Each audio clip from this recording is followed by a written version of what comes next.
तो शुरू करते हैं 29 मार्च की करंट अफेयर्स। ठीक है, तो पहली न्यूज आज की थोड़ा सा इंपॉर्टेंट है न्यूज़। तो जो पहली न्यूज है, अंतर्राष्ट्रीय वित्त निगम ने green and social impact report 2023 जारी करी। तो दो चीज़ें इसमें, अंतर्राष्ट्रीय वित्त निगम ने जारी करी है और कौन सी रिपोर्ट है इसका नाम याद रखना, green and social board impact report. ठीक है, अब आईएफसी ने 2010 में ग्रीन बॉन्ड कार्यक्रम शुरू किया था और 2017 में सोशल बॉन्ड कार्यक्रम। तो ग्रीन बॉन्ड और सोशल बॉन्ड कार्यक्रम आईएफसी ने शुरू करें। तो कोई सोशल बॉन्ड के लिए पूछ ले तब भी आईएफसी और ग्रीन बॉन्ड के लिए पूछ ले तब भी आईएफसी। ग्रीन बॉन्ड कार्यक्रम का उद्देश्य निजी क्षेत्र की उन पात्र परियोजनाओं के लिए निवेश की व्यवस्था करना है जो जलवायु परिवर्तन, ग्रीन हाउस गैस को कम करने से संबंधित है। तो ग्रीन बॉन्ड किसके लिए है? वैसी निजी क्षेत्र की परियोजनाएं जो क्या बोलते हैं, ग्रीन हाउस गैस में कमी लाने का प्रयास कर रही है। रिपोर्ट के मुख्य बिंदुओं पर नजर डालें तो जो ग्रीन बॉन्ड है माध्यम से $2 बिलियन से प्रतिवर्ष 3.3 मिलियन टन क्या बोलते हैं CO2 में कमी आ रही है। सोशल बॉन्ड के माध्यम से कृषि, व्यवसाय, महिलाओं, वित्तीय समावेशन जैसे क्षेत्रों को पूरा किया जा रहा है। अब हम बात कर लेते हैं भाई ग्रीन बॉन्ड्स क्या होते हैं। तो ग्रीन बॉन्ड्स संधारणीय, जल और अपशिष्ट प्रबंधन, हरित भवन, प्रदूषण नियंत्रण जैसे पर्यावरणीय अनुकूल परियोजनाओं को वित्त पोषित करने के लिए नामित ऋण प्रतिभूतियां हैं। ठीक है, तो 2022 में वित्त मंत्रालय ने भारत के पहले सोवरेन ग्रीन बॉन्ड फ्रेमवर्क को मंजूरी दी थी। इसमें परमाणु ऊर्जा उत्पादन, लैंडफिल परियोजनाएं, 25 मेगावाट से बड़ी जलविद्युत परियोजनाएं जैसी परियोजनाएं शामिल नहीं थी। तो इनको छोड़ करके बाकी चीजें थी। क्या क्या शामिल नहीं था? तो परमाणु ऊर्जा उत्पादन, लैंडफिल परियोजनाएं और जो 25 मेगावाट से ज्यादा की, 25 मेगावाट से कम वाली तो थी लेकिन 25 मेगावाट से ज्यादा वाली नहीं थी। और जो भारत का पहला ग्रीन बॉन्ड 2015 में यस बैंक लिमिटेड ने जारी किया था। 2023 में 80 अरब रुपए मूल्य के पहले SGB यानी कि सोवरेन ग्रीन बॉन्ड्स की पहले किस्त जारी की गई थी। अब बात करते हैं सोशल बॉन्ड्स के बारे में। सोशल बॉन्ड्स क्या होते हैं? तो ये सरकारों और निगमों द्वारा जारी वित्तीय इंस्ट्रूमेंट्स है, याद रखना, सरकारों और निगमों के द्वारा। इनके माध्यम से अभावग्रस्त आबादी, जहां पर क्या बोलते हैं चीजें सही तरीके से उपलब्ध नहीं है, उनको किफायती आवास, स्वास्थ्य देखभाल, इनको पूरा कराने के लिए धन जुटाया जाता है। और याद रखना 2023 में नाबार्ड ने, किसने? जो नाबार्ड है उसने सोशल बॉन्ड के माध्यम से 1000 करोड़ रुपए से ज्यादा की राशि जुटा ली है। अब ये आईएफसी क्या है? तो भैया अंतर्राष्ट्रीय वित्त निगम जो है इसको 1956 में बनाया गया था और ये वर्ल्ड बैंक ग्रुप का हिस्सा है। अगर आपको याद होगा तो वर्ल्ड बैंक में टोटल 5 ग्रुप हैं। ठीक है, वर्ल्ड बैंक में टोटल 5 ग्रुप है और इनमें से इंडिया केवल 4 का ही पार्ट है, एक का पार्ट नहीं है। आपको अगर ये पता है कि इंडिया किसका पार्ट नहीं है तो बता सकते हो आप लोग। ये विकासशील देशों में निजी क्षेत्र पर केंद्रित विश्व का सबसे बड़ा वैश्विक संस्थान है। तो ये जो निजी क्षेत्र है उसके ऊपर ध्यान देता है। एक और रिपोर्ट जारी करी है यूएनईपी ने। यूएनईपी के बारे में जानते होंगे आप लोग, स्टॉकहोम सम्मेलन 1972 उसमें इसको बनाया गया था। चलिए, तो ये report waste and resource action program के माध्यम से तैयार की गई है। ये रिपोर्ट अंतर्राष्ट्रीय शून्य अपशिष्ट दिवस के आयोजन के पहले प्रकाशित की गई है। 30 मार्च को जो अंतर्राष्ट्रीय शून्य अपशिष्ट दिवस है ये मनाया जाता है। तो उससे पहले इसको लॉन्च किया गया है। किसने किया है? यूएनईपी ने। ये क्वेश्चन आएगा इस बार, खाद्य अपशिष्ट सूचकांक रिपोर्ट किसने जारी करी है? तो यूएनईपी ने, याद रखना। तो जो FWI है यानी कि जो क्या बोलते हैं खाद्य अपशिष्ट सूचकांक है, इसको रिटेल और उपभोक्ता के यहाँ बर्बाद होने वाले भोजन, अनाज के अखाद्य हिस्सों की मात्रा पर ट्रैक करता है। यह सतत विकास लक्ष्य 12.3 के 2 संकेतकों के गोल्स का समर्थन करना है जिन्हें हासिल किया जाना है। तो SDG 12.3 एक है, ये खाद्य हानि सूचकांक की बात करता है और जो 12.3B है ये भी क्या बोलते हैं, इस संकेतक का उप संकेतक है। रिटेल और उपभोक्ता स्तर पर प्रति व्यक्ति वैश्विक खाद्य अपशिष्ट की मात्रा को कम करने पर बात करता है। यूएनईपी खाद्य अपशिष्ट सूचकांक का संरक्षक है। और खाद्य और कृषि संगठन किसका संरक्षक है? जो फूड लॉस इंडेक्स है। तो याद रखना फूड लॉस इंडेक्स का संरक्षक कौन है? FAO। और क्या बोलते हैं खाद्य अपशिष्ट सूचकांक का क्या बोलते हैं जो संरक्षक है वो कौन है? यूएनईपी, याद रखना। रिपोर्ट के मुख्य बिंदुओं पर नजर डालें तो 1 बिलियन से ज्यादा एक वक्त का भोजन बर्बाद किया जाता है। दूसरी पॉइंट 783 मिलियन लोग भूखमरी से प्रभावित हैं। संपूर्ण मानव आबादी के 1/3 हिस्से को खाद्य असुरक्षा का सामना करना पड़ रहा है। वैश्विक इसमें ग्रीन हाउस गैस में भी इसका उत्सर्जन है। ठीक है, बेहतर कोल्ड चेन की कमी है, प्रति व्यक्ति खाद्य अपशिष्ट ज्यादा है। ठीक है, तो ये कुछ चीजें इन्होंने बताई है। हाँ, waste and resource action program के बारे में हम बात कर लेते हैं, ये थोड़ा सा इंपॉर्टेंट है। ये जलवायु कार्यक्रवाही के उद्देश्य पर एक केंद्रित, तो एक तो ये एनजीओ है, तो waste and resource action program NGO है। 2000 में यूनाइटेड किंगडम में इसकी स्थापना की गई थी। जलवायु संकट के कारणों से निपटने, पृथ्वी को संधारने, भविष्य बनाने की दिशा में काम कर रहा है। पीपीपी मॉडल एक है, कोर्टोलेट कमिटमेंट, इसके खाद्य समझौता हमने किया है, हॉटस्पॉट क्षेत्रों को लक्षित करना, तो ये कुछ इंपॉर्टेंट चीज़ें थी। तो होप सो ये क्लियर हो गया होगा। अगली इंपॉर्टेंट न्यूज़ है जो क्या बोलते हैं, अंतर्राष्ट्रीय नवीकरणीय ऊर्जा एजेंसी IRENA ने a world energy transition outlook brief report tracking COP28 outcome शीर्षक से रिपोर्ट जारी करी है। तो अभी आप लोगों को पता होगा कि यूनाइटेड नेशन फ्रेमवर्क जो COP20 था कि व्यक्त प्रतिबद्धता की दिशा में व्यक्त प्रगति को ट्रैक करती है। 2030 तक 3 गुना नवीकरणीय ऊर्जा उत्पादन के माध्यम से एनर्जी ट्रांजिशन के उद्देश्यों प्राप्त करना है। तो 2023 में हमने जो COP28 हुआ था उसमें भी हमने रिन्यूएबल एनर्जी के लिए जो कमिटमेंट की थी उसके लिए बात की गई है। तो इस रिपोर्ट में क्या बताया गया कि बेंचमार्क निर्धारित होने के बावजूद अभी भी पर्याप्त है। 2023 में जो वैश्विक एनर्जी मिक्स है उसमें 473 गीगावाट नवीकरणीय ऊर्जा को शामिल किया गया था और सौर ऊर्जा 73% थी। अगर हमें 3 गुना नवीकरणीय ऊर्जा उत्पादन के लक्ष्य को पूरा करने के लिए प्रतिवर्ष 1100 वोट नवीकरणीय ऊर्जा जोड़ने की जरूरत है। अभी तो हम 473 कर रहे हैं, अब 1100 वोट अलग से जोड़नी पड़ेगी। भौगोलिक तौर पर असमान वृद्धि, 20.1% की वृद्धि के साथ एशिया, याद रखना एशिया सबसे ज़्यादा क्या बोलते हैं इसमें नवीकरणीय ऊर्जा विकल्पों में अग्रणी है, और उसमें भी चाइना सबसे ज़्यादा, ये ध्यान रखना, ये थोड़ा सा इंपॉर्टेंट हो जाता है। विद्युतीकरण में प्रगति, विद्युतीकरण की संभावना सड़क परिवहन में भी है, नए इलेक्ट्रिक वाहन, ये चीज़ें हैं। 3 गुना उत्पादन लक्ष्य, वित्त पोषण की लागत बढ़ रही है, आपूर्ति श्रृंखला में कुछ इश्यू आ रहे हैं, क्या क्या सिफारिशें की गई है, वित्तीय तंत्र में सुधार किया जाना चाहिए, नीतिगत फ्रेमवर्क बनाया जाना चाहिए, अंतर्राष्ट्रीय सहयोग मजबूत करना चाहिए, वही सारी घटिया बातें बोलते हैं। हाँ, ये इंपॉर्टेंट हो जाती है अंतर्राष्ट्रीय नवीकरणीय ऊर्जा एजेंसी। हेडक्वार्टर कहाँ है इसका, हेडक्वार्टर है भैया इसका अबू धाबी UAE में, लेकिन ये इंपॉर्टेंट नहीं है। इंपॉर्टेंट ये है कि 1981 में बनी थी ये, केन्या में। ऊर्जा के नवीकरणीय स्रोतों पर संयुक्त राष्ट्र सम्मेलन, इस सम्मेलन में नवीकरणीय ऊर्जा के समर्पित एक अंतर्राष्ट्रीय एजेंसी का प्रस्ताव किया गया। तो 1981 में इसका प्रस्ताव आया था, और 2009 जर्मनी में क्या बोलते हैं इस पर स्थापना इसकी 2009 में हुई, ठीक है। और 75 देशों ने उसमें किए थे। एनर्जी ट्रांजिशन के लिए ये काम करती है और नवीकरणीय ऊर्जा में इसका सहयोग है। भारत इसका सदस्य देश है, याद रख लेना। रिपोर्ट्स क्या क्या निकालती है ये, तो भैया world energy transition report, renewable energy outlook for ASEAN, renewable energy for agriculture, तो ये कुछ रिपोर्ट्स ये निकालती है, तो याद रख लेना दोस्तों। अगली, सुप्रीम कोर्ट ने हिरासत में मौत के आरोपी पुलिसकर्मी को जमानत देने में सख्त रुख अपनाने का आदेश दिया। तो भैया, तो सुप्रीम कोर्ट ने हिरासत में मौत के आरोपी पुलिस अधिकारी को हाई कोर्ट द्वारा दी गई जमानत को रद्द करने के लिए संविधान के अनुच्छेद 136 के तहत प्राप्त शक्ति का प्रयोग किया, साथ ही एक अपवाद को भी प्रस्तुत किया। तो ये ध्यान रखना है हमें कि हिरासत में मौत से रिलेटेड है। अभी कस्टोडियल डेथ का आपको एक मामला सामने आया होगा, ठीक है।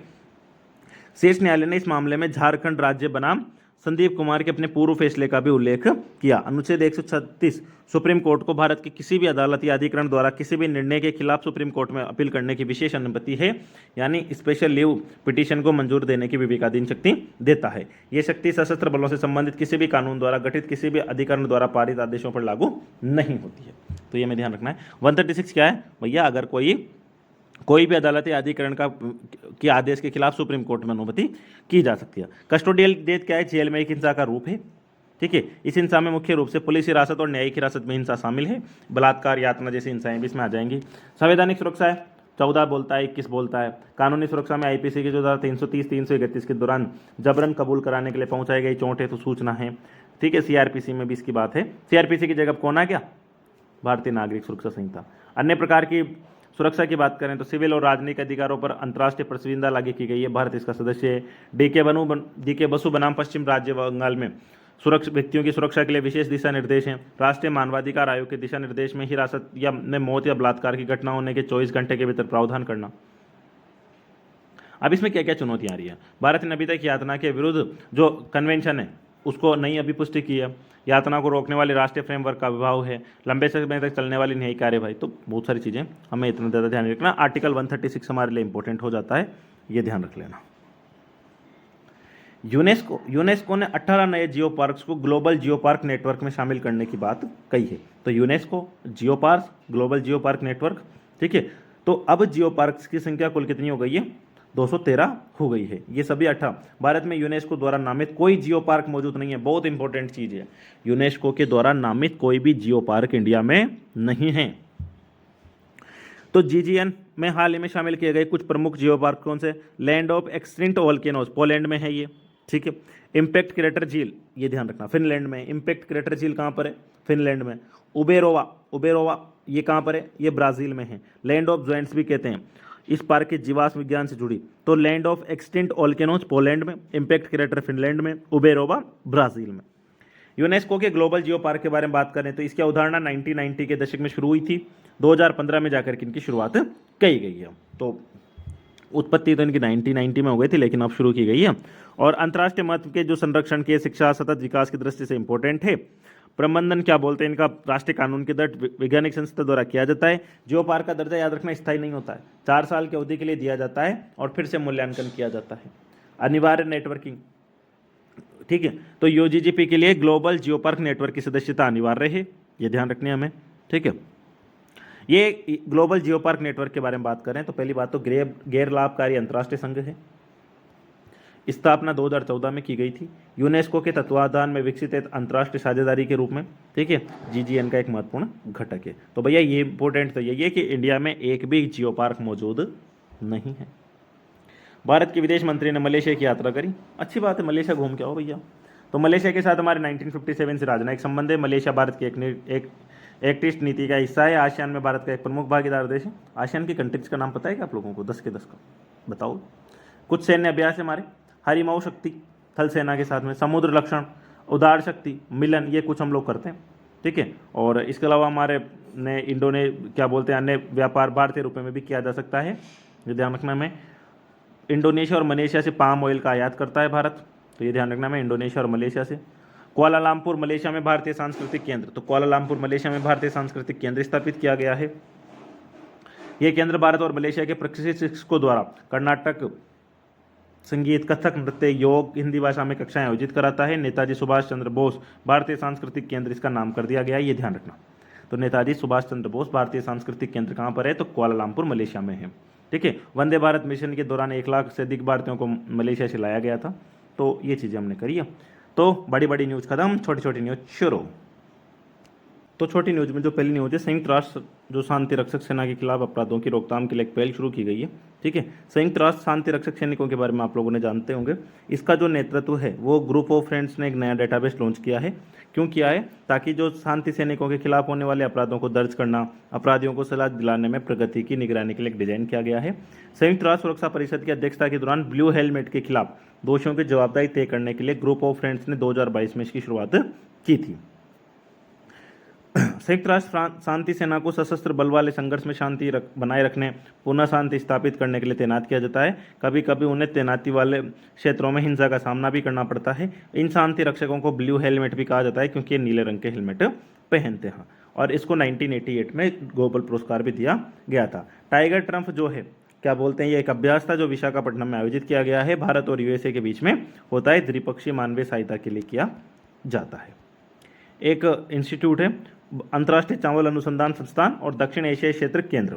तो जो दक्षिण एशियाई क्षेत्र केंद्र है, कम मीथेन उत्सर्जन करने वाली चावल की किस्में विकसित करेगा, साथ ही प्रीमियम गुणवत्ता वाले पौष्टिक चावल भी बढ़ाएगा। और इसके लिए क्या बोलते हैं, इन्होंने उपयुक्त सर्वोत्तम एग्रोनॉमिक और प्रबंधन व्यवस्थाओं को अपनाने को बढ़ावा दे रहा है। ड्राई सीडेड राइस, तो ये चीज़ें हमें सबसे ज़्यादा इंपॉर्टेंट है इसके बारे में जानना। दक्षिण एशियाई क्षेत्रीय केंद्र, तो अगर हम इसके बारे में करें, भारत सरकार के कृषि और किसान कल्याण विभाग और IPRI के बीच समझौता ज्ञापन के तहत 2018 में इसको बनाया गया था।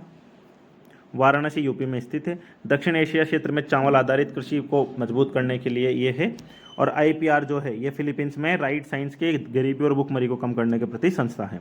तो हमें ये ध्यान रखना है, ठीक है। तो अगर हम बात करें अंतर्राष्ट्रीय चावल अनुसंधान संस्थान, ये तो फिलीपींस में, और जो दक्षिण एशियाई क्षेत्रीय केंद्र है ये कहाँ पर है, तो ये हमारे यूपी में। चलिए,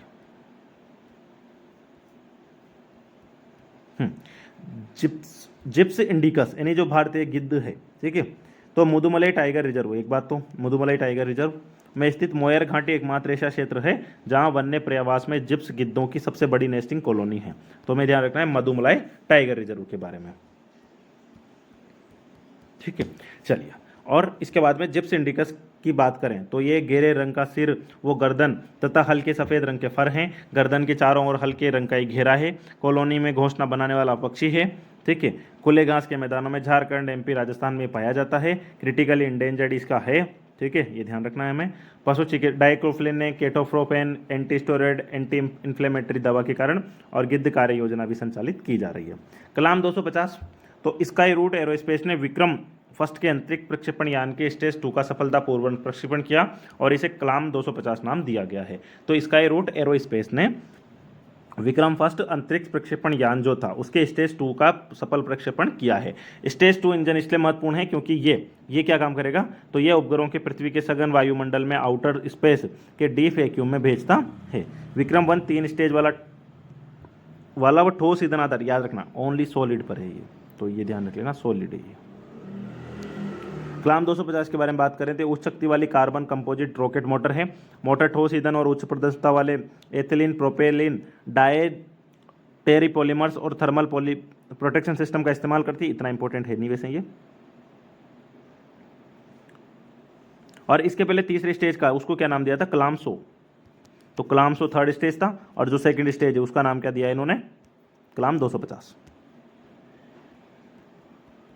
8 कोर उद्योगों का सूचकांक अभी आया है। तो संयुक्त आईसीआई में फरवरी 2023 की सूचकांक की तुलना में फरवरी 2024 में 6.7 की, अब ये इतना इंपॉर्टेंट नहीं है लेकिन हमें ये 8 कोर इंडस्ट्रीज का नाम याद होना चाहिए।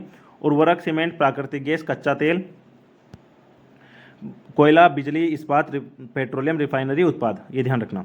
उर्वरक है, सीमेंट है, प्राकृतिक गैस है, कच्चा तेल, कोयला, बिजली, इस्पात, पेट्रोलियम, रिफाइनरी उत्पाद। और आईआईपी में शामिल मदों की इन 8 कोर उद्योगों का 40.27 है। यूपीएससी ने एक बार यही पूछा था कि इनका भारांश 40% से ज़्यादा है।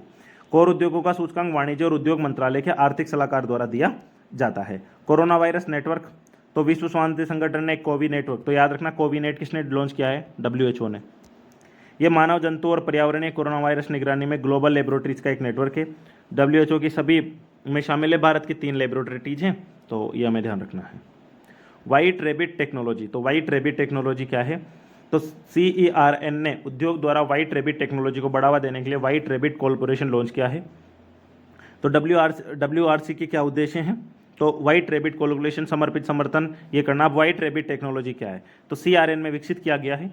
Large hadron collider accelerator chain के लिए सब नैनोसेकंड सटीकता और सिंक्रोनाइजेशन के पिकोसेकंड परिशुद्धता प्रदान करना। LHS दुनिया का सबसे बड़ा और शक्तिशाली पार्टिकल व एक्सेलरेटेड है। 2012 में यूज किया गया था, तो ये हमें ध्यान रखना है। तामाडोरा, तो ये एक स्वतंत्रता सेनानी होंगे। इनका जन्म कोया समुदाय में हुआ था। ओडिशा के मलकानगिरी आदिवासी कोया जनजाति के साथ कोरापुट के राजा और अंग्रेजों के खिलाफ की थी। मलिकानगिरी की ब्रिटिश पुलिस टकरी के द्वारा, तो कोया जनजाति से रिलेटेड थे। इतना सा ध्यान रख लेगा ना तामाडोरा का, तब भी काम हो जाएगा। बाकी धन्यवाद। खत्म होता है आज का करंट अफेयर्स।